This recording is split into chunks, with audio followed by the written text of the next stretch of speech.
從24年底到現在，在这1年半的时間裡面，哪一家新能源品牌的势頭最猛呢？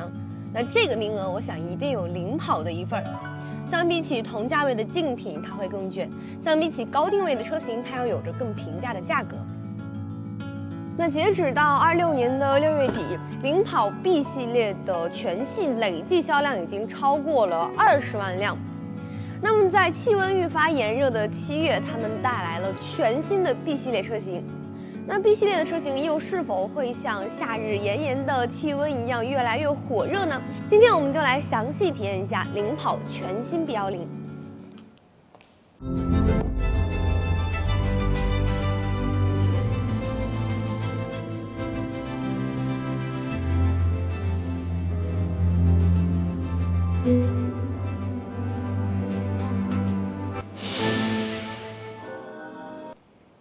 其實 B10這台車從出生開始，它的含金量就很高啊。那它是領跑3.5架構下的第一個產品，雖然是 B 系列，但是相比起 C 系列，我覺得它的含金量還要更高一些。那即便是 B01，也是在這個架構下所做成的一台轎車。其實你可以簡單的理解為 B01就是 B10的轎車版本。那這一次呢，其實新車在外觀方面的改動並沒有很大，幾乎是保持了原樣。我覺得這是一個很理智的選擇，因為領跑的車型，尤其是 B 系列，它的辨識度、原創度都很高，那保持現狀就是最好的選擇。封閉式的格栅、貫穿式的燈帶，包括分體式的2個大燈模組以及3段式的燈腔結構，這些呢其實都是領跑 B 系列非常家族化的特徵。那車側呢，它的車窗邊框飾條用的是這種黑色的塑料件兒。那其實這種呢，它會比鋼琴烤漆的更加的便宜，同時又比純膠條的要更加的美觀。那其實我覺得領跑它去做一些平價車的優勢就在於，它能夠把成本控制得很精細，同時又能平衡到美觀。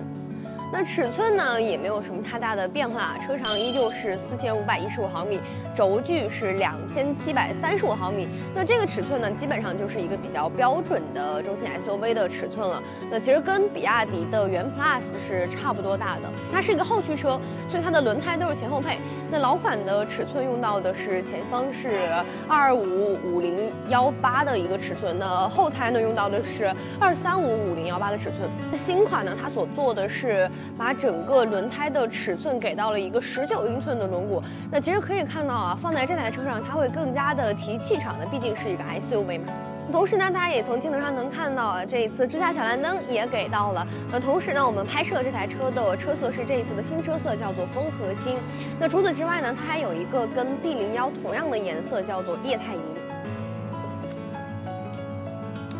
好，那來到內飾啊，那其實 B 系列它會跟我們上次體驗到的 C 系列在整個內飾方面，它的整個設計思路會有很大的不同。B 系列呢，它會更大量的去使用了圓角矩形，比如說它整個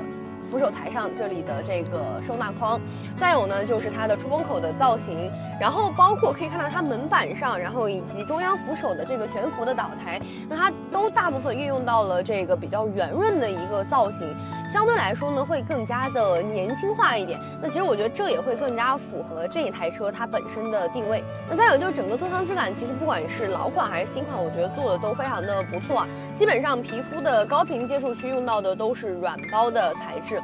那再有呢 ，B10和 B01在車內整個最大的不同呢，其實就來自於它整個門板的設計。這一次 B10其實也是在門板上有了一定的改動，不過沒有 B01那麼大，它可能在這個門把手這個區域相對來說會做的整體化感更強一點。那其實整個設計思路是一樣的，它都是會讓整個車門這個區域看起來整體化會更強一點，那也更好的能銜接到我们的前方的中控台。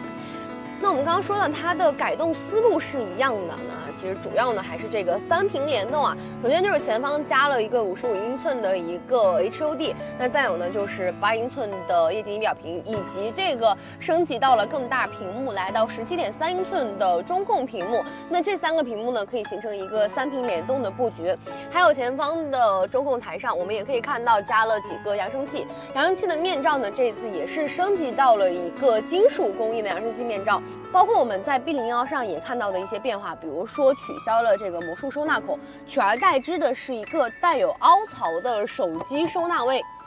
那再有呢，就是我要来說几个我觉得真的是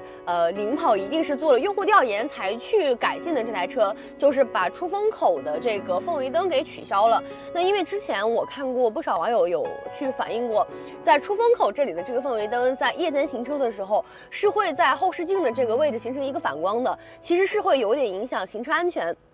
那包括這個魔術收納孔，這些都是很清晰的告訴你，他們是先做了市場調研，然後再去做的改進、做的升級，所以現在呢，它就會更加的貼合我們的實際需求。那再有就是這一次的中控屏幕內部的升級，那跟 B01一樣，它的整個8295的芯片這次也是做到了全系標配。那整個車機系統呢，用到的是一個領跑4.2的 Plus 的系統。那整個系統呢，操作流暢度肯定是沒有問題的，因為我覺得領跑的車機它一直完善度都比較高，即便是比較入門的車型。那車機內部的語音呢，集合的是通義千問以及 DeepSeek 的大模型，並且這一次新款車型它所新增的是一個語音記憶以及兒童的智能對話。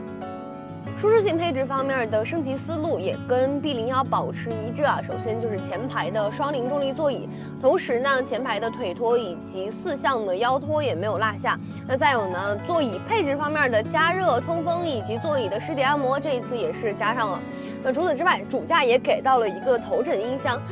副駕呢還多出了一個副駕收起的功能。那其實這個功能呢，也就是為後排乘客的腿部騰出更大的空間。那從目前我們看到的這些升級點來看啊，這次的換新啊，它的給的誠意確實很大。不過我個人覺得還是有一點點小小的缺憾。我個人覺得其實可以把前方的這個手機無線充的功率再提升一點，可能提升到50瓦，它會更加的實用。好，那其實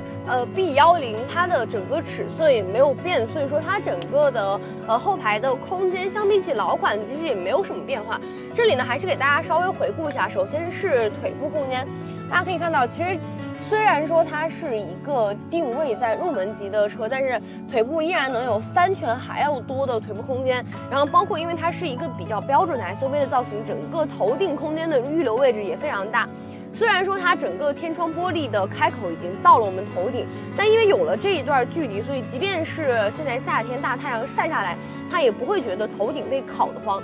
然後再有呢，就是整個後排，其實你也能夠感受到這台車的質感所在。一個是之前經典的抽紙盒，這一次也是沒有放棄啊，我覺得這個是一個非常實用、非常方便的設計。那再有呢，就是剛剛前排我們說到的氛圍燈，然後包括它的這個懸浮的門把手，然後以及這個金屬的氧氣面罩，在後排也都有所體現。好，最後呢，我們就要來說到它的動力部分了。首先呢，它的電機也依舊沒有變化，依舊是132千瓦和160千瓦兩種可選。那重點呢，依舊是在它的續航和補能方面。首先，依舊是給到了一個800伏的平台加3C 的快充，那30%充到80%的充電時間最快可以縮短到16分鐘。同時呢，電池組的容量也是給到了一個69.7千瓦時電池組，那純電續航里程可以達到610公里。那領跑 B10呢，它其實是領跑 B 系列的第1張牌啊。那這張牌也算是打得比較穩的一張牌，它沒有炫技，也沒有冒險，而是用後驅、大空間以及高配置、低價格這一套組合拳，精準擊中到了10萬級 SUV 的家庭用戶的核心需求啊。而且從這一次的升級來看呢，其實可以很明顯的感受到它的整個升級重點都放在了續航以及舒適性配置上面。那尤其是我們剛剛所說到的，很明顯它的升級是看過反饋之後的升級，尤其是續航這個之前被老車主說的比較多的點啊，這次也給到了一個非常大的升級。那接下來呢，我們要做的其實就是看它最後的價格了。那如果它能夠保持現在的這個水平，甚至說哪怕有一點可接受範圍內的輕微上浮，那它的整個產品力也依舊是航爆了。